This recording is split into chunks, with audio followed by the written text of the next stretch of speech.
Absolutely. And in fact, if I could have the slide 9 put back on the screen that shows that pyramid or that little triangle. Oh, there you go. So the 5.5% property tax limit, otherwise known as the annual levy law, actually predates Tabor. And it stipulates that the current mill levy that is adopted can't generate revenue more than 5.5% over the prior year.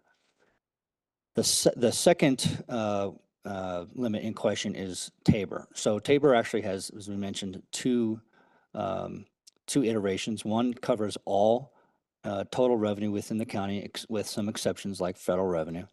And then a subset within that is the property tax revenue limit within Tabor itself.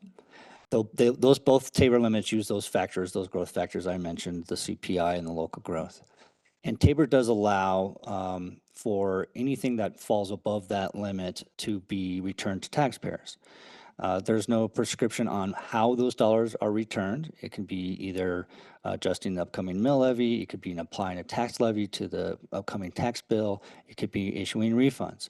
That is left to the discretion of the particular jurisdiction to determine which method. But they are separate measures. They apply to the same kind of revenue that we have, but we have to accommodate our annual budget planning and financial planning to meet both of those requirements.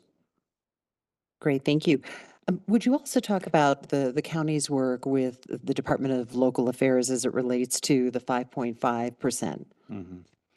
So as we've seen across the state, we experienced historically high property values, and I mentioned that earlier in our presentation. And one of the consequences of that was the potential that our 5.5% may generate more revenue than we anticipated.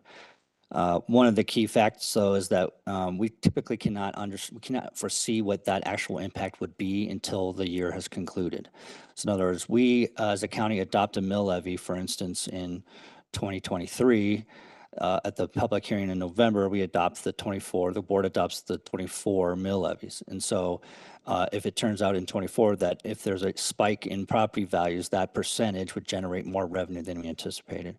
And so one of the factors that we, as that came up, is that I took the initiative to reach out to DOLA, the Colorado Department of Local Affairs, and start that conversation with them. How do we account for that?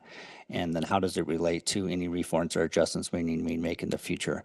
And so through a series of back and forth emails and phone calls, we had an open conversation with them. They provided some letters providing some notices and orders for us to adjust future revenues should the need require. But I do want to stress that we took that initiative to have continuous conversation back with them, probably beginning part of the year. Great, thank you. There also is some confusion among some folks in the community. Well, I should say, let's talk specifically about the report that aired. We'll just keep it focused on that. That the $30 million in refunds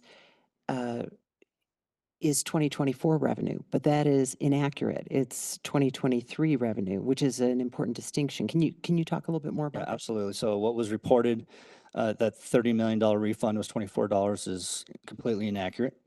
The commissioners have decided to issue those refunds via check this year from the 2023 revenue limits for Tabor. And so the $30 million that will be issued in mid-November will be issued regardless of any results of November election. It's refunding 23's revenue limits. So that aspect of the report was misstated. Great. Thank you so much, Dan. I appreciate it. Commissioners, what questions or comments do you have for Dan or Mike? Thank you. I just wanted to go back, and I think it's either slide 10 or slide 11. Must be 11. There we go. Just again to go back to this and reiterate, when we compare 2006, so the average person in Jefferson County was receiving 50 cents worth of services from the county. And the latest numbers we have as of 2023 is that the average person in Jefferson County is receiving 38 cents per uh, per person in Jefferson County, 24% decrease. And that represents 2006 was a balanced budget, like the county does every year, and 2023 was a balanced budget, like the county does every year. So just wanted to highlight those numbers there, which are, I think, pretty stark when we look at revenue that we're able to provide services to the people in Jefferson County. Great. Thank you, Commissioner Kerr. Commissioner Kreflar? Nope. All right. We will take public testimony on the proposed budget, item 7.2. Let me first ask Ms. Zendejas, has anyone since joined us who would like to provide public testimony online?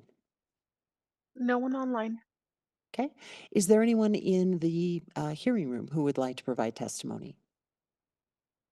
Okay. In that case, you will have another opportunity. As Dan had mentioned, was it November 19th? Did I get that date? That is correct, Commissioner, November Okay. 19th. November 19th is another opportunity for our community to weigh in with any thoughts or comments they might have about the budget. We look forward to hearing from you if you have any. Thank you so much. We appreciate your being here, and thanks again for all the hard work on this. Thank you, Commissioners. Thank you. Next is the hearing consent portion of our meeting. We have no items on the hearing consent agenda